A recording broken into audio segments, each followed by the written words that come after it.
भारतीय संविधान से जो भी प्रश्न है, पेज नंबर के अनुसार मैं उन सभी प्रश्नों का उत्तर इस वीडियो में करने जा रहा हूँ। जैसे आप देख सकते हैं कि पेज नंबर 6 में कुछ प्रश्न दिए गए हैं। जैसे अपने शिक्षक के साथ चर्चा करें कि मूलभूत शब्द से आप क्या समझते हैं। अपने रोजमर्रा के जीवन के आधार पर मूलभूत नियम का एक उदाहरण दें। जो भी दिए गए हैं प्रश्न, उन सभी प्रश्नों को मैं उत्तर करने जा रहा हूँ। चलिए वीडियो को शुरू करते हैं। बुक के पेज नंबर 6 पर प्रश्न है। पहला प्रश्न, मूलभूत शब्द से आप क्या समझते हैं।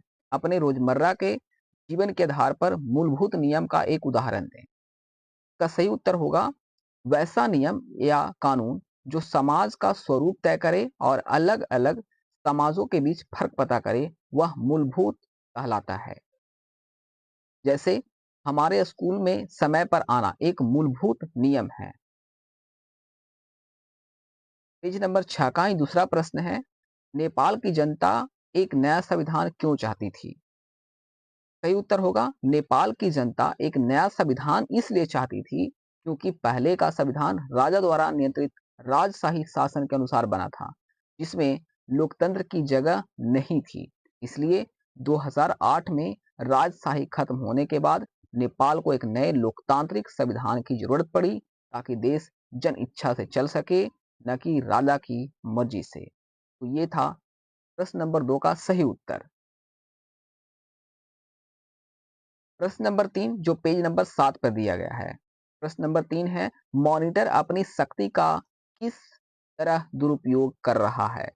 दोस्तों, इसका सही उत्तर होगा कि सुरेश था, जो क्लास मॉनिटर है, अपनी शक्ति का दुरुपयोग इस तरह कर रहा है।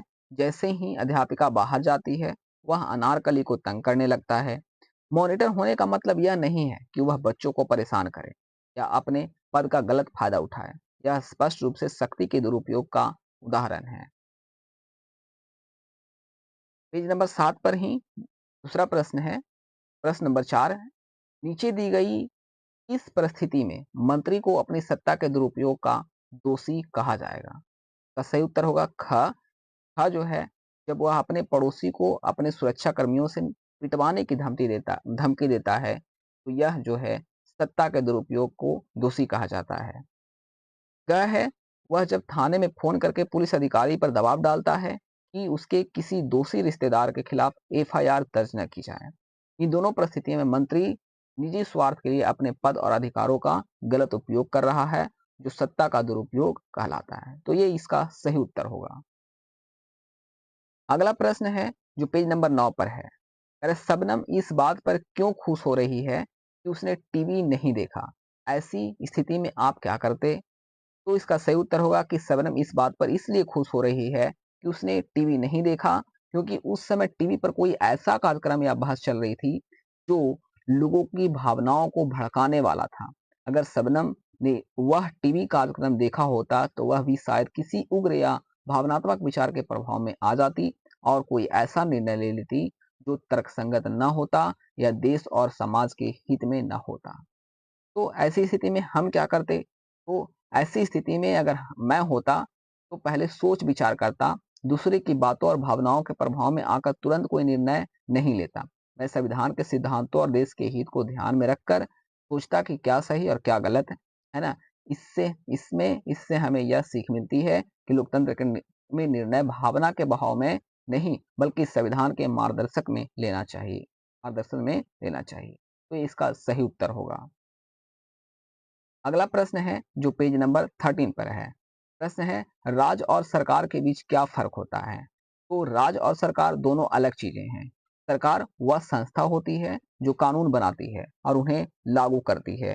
सरकार बदल सकती है, जैसे चुनाव के बाद नई सरकार आ सकती है। राज एक बड़ी राजनीतिक संस्था है जो एक तय भूभाग इलाका में रहने वाले सप्रभु लोगों का प्रतिनिधित्व करता है। यानी सरकार राज का एक हिस्सा होती है, लेकिन राज का मतलब सिर्फ सरकार नहीं होता है।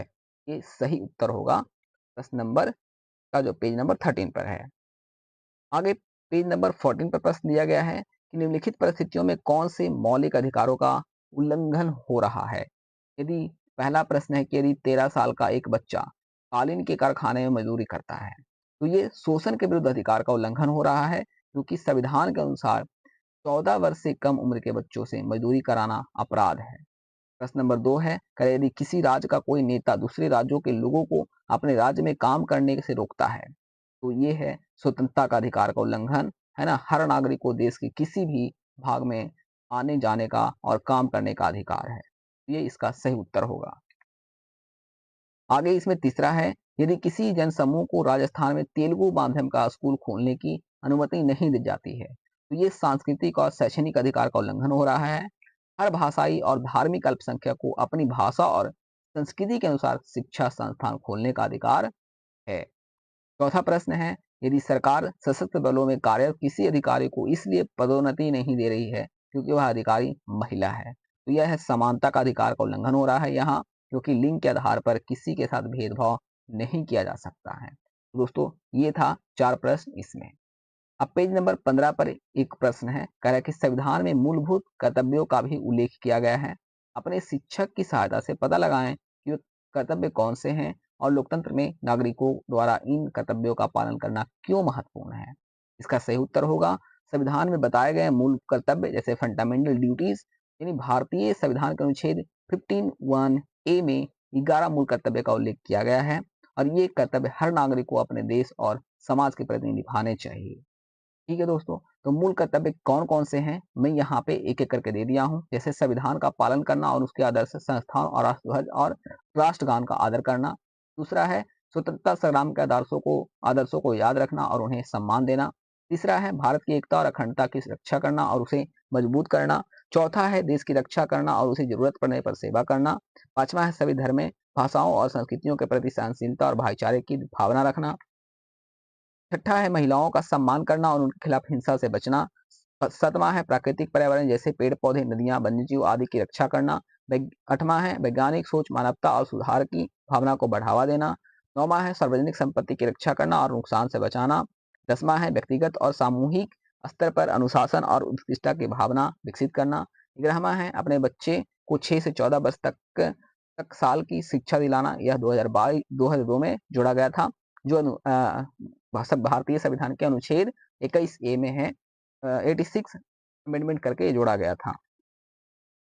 तो अगला प्रश्न में यही है कि लोकतंत्र में इन कर्तव्यों का पालन क्यों जरूरी है। तो लोकतंत्र सिर्फ अधिकारों पर नहीं, कर्तव्यों के पालन पर भी आधारित होता है। अगर हर नागरिक अपने कर्तव्यों का पालन करेगा, जैसे कानून का सम्मान, पर्यावरण की रक्षा, देश की एकता बनाए रखना, तो समाज सुरक्षित, मजबूत और विकासशील बनेगा। यह नागरिकों की जिम्मेदारी है कि वे देश के लिए अच्छा सोचे, मिलजुल कर रहे और अपने व्यवहार से देश के लोकतंत्र को मजबूत करे। इसलिए मूल कर्तव्यों का पालन करना और देश समाज दोनों के लिए बहुत महत्वपूर्ण है। तो ये दोस्तों इसका थोड़ा बड़ा हो गया, पर बहुत ही अच्छा और सटीक उत्तर है, आप इसको कर सकते हैं।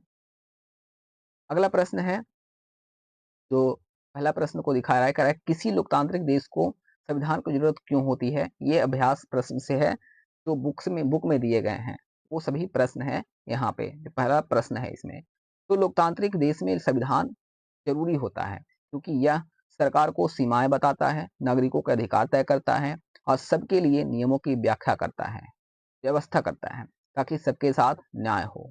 तो इसका सही उत्तर होगा। अगला प्रश्न है दूसरा, कारण नीचे दिए गए तालिका को देखकर बताएं कि नेपाल में संविधान परिवर्तन 1990 तथा 2015 का क्या अंतर था।